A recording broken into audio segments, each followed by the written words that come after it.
Sebuah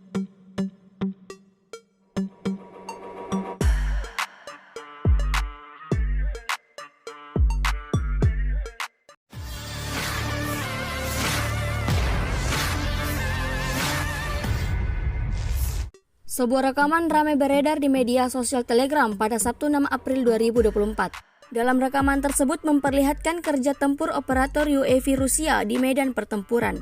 Kali ini posisi musuh di wilayah Belogorovka menjadi sasarannya. Seluruh tempat persembunyian musuh berhasil dihancurkan militer Rusia di arah ini. Lemparan granat dari UAV Rusia tepat mengenai sasaran. Alhasil, parit-parit musuh alami ledakan dahsyat dan terbakar hebat. Dalam keterangan unggahan tidak disebutkan ada berapa jumlah korban jiwa dalam insiden ini. Video ini viral dan menuai beragam komentar dari warganet.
Download Tribun X sekarang, menghadirkan lokal menjadi Indonesia.